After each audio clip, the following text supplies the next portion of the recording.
what we learn from it and what we've got going here is maybe the biggest thing that comes out of the Old Testament as far as what people remember of the Old Testament, especially those people who are not familiar with the Bible, generally have some idea about this. And I'm talking about the Ten Commandments.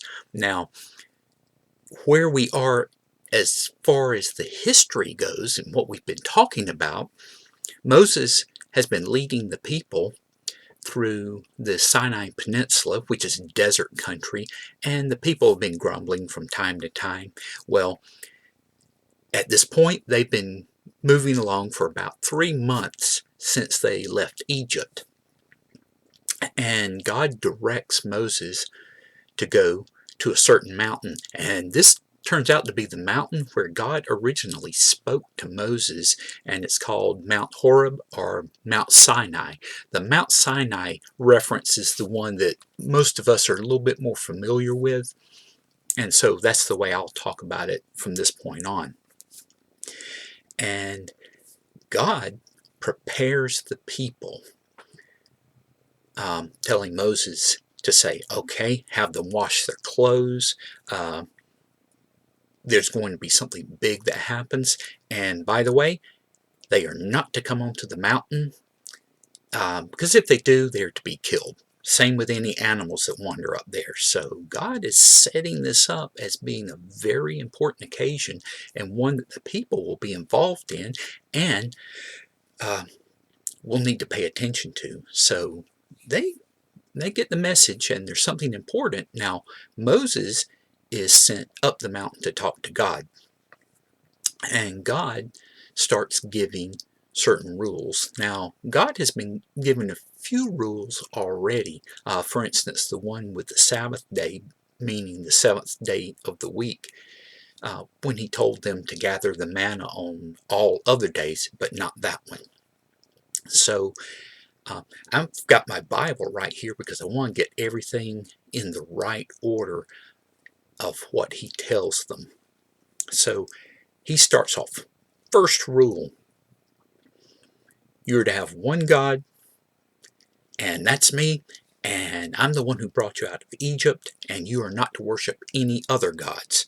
You see, in those days, people believed that there were lots of gods, and they would have the one that they liked, and then they might worship a few others just to be sure that they were covering the bases and not making any of the other ones angry, because in Egypt they believed in lots of gods, and that did influence the Israelites, even though God had just brought them out of Egypt after setting up and knocking down every one of the foreign gods.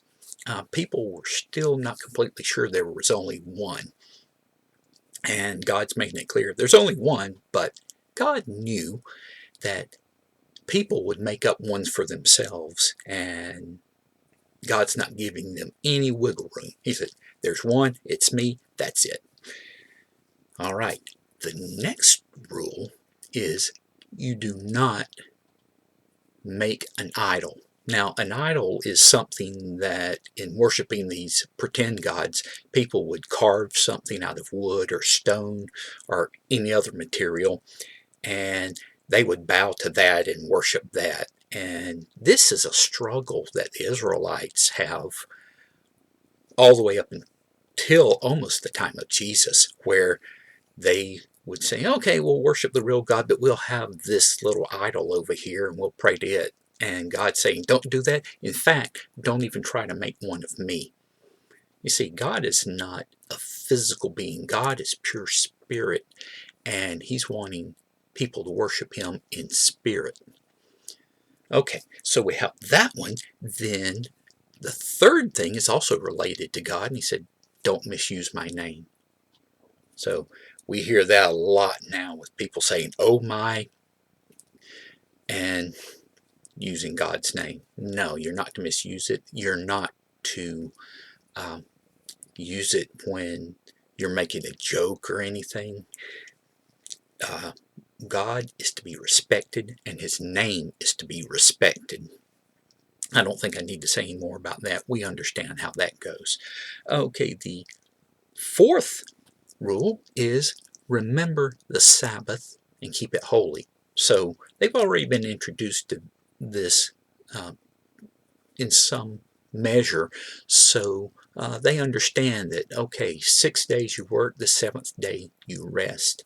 And what we find out as time goes on, and especially when Jesus comes along, is that it's not totally that you do nothing, it's that you do things God would have you to do, or you do things that are right or righteous. So that might mean you help somebody on that day. You don't say, "Oh, I'm supposed to rest. I can't help you today." That's kind of silly. If someone, especially if someone is injured, or as Jesus told people, your animal falls into a hole, you might need to get your animal out of it so the animal will survive. Okay, that makes sense. And so this is a day that you especially devote to God and acting the way God would want you to act. All right. Now, fifth rule is you honor your father and your mother. Okay, this is one, especially if you're a young person, you realize a lot of friends of yours don't do this. To honor your father and mother is to show them respect, to do what they tell you to do. Now, of course, if they were to tell you to do something that was against God's rules, that's a different matter. But we're talking about uh, good parents who are trying their best, who want to do the right thing. You're supposed to honor them. You may not always understand why they want you to do something, and you can even ask them, but you have to ask with respect and realize that they know more than you do, and that um, whatever they're telling you has to have a reason, even though they may not be able to tell you at that time, or you might not understand it. And this gets even better when we go into the following rules, because now we've seen there's a transition from the rules that strictly have to do with God to ones that have to do with people. So you go from God to your parents, and now we're looking at the way you deal with other people. And number 6 is a big one, because God says, do not murder. And we understand that. That is killing another person.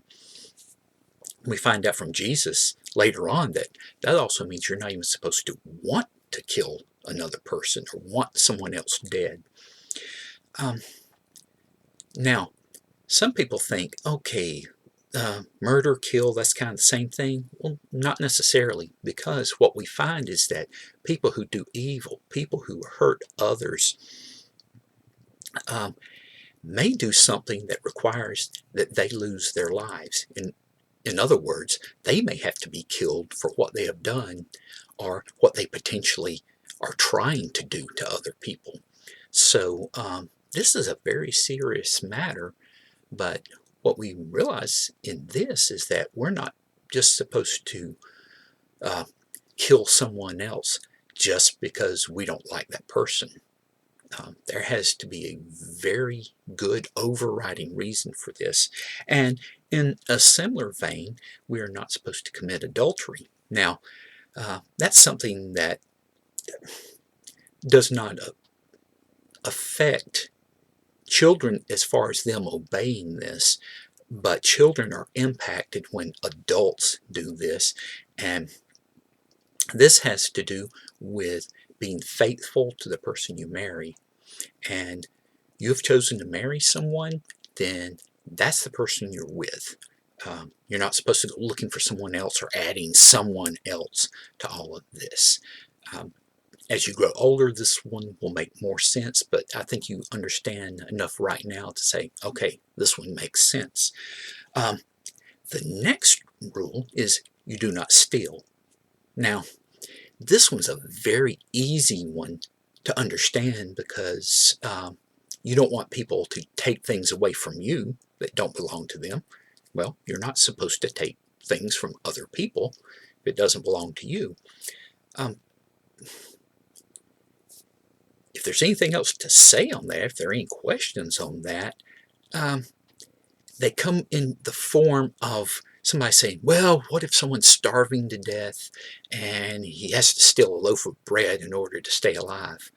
Well, that does not justify doing that.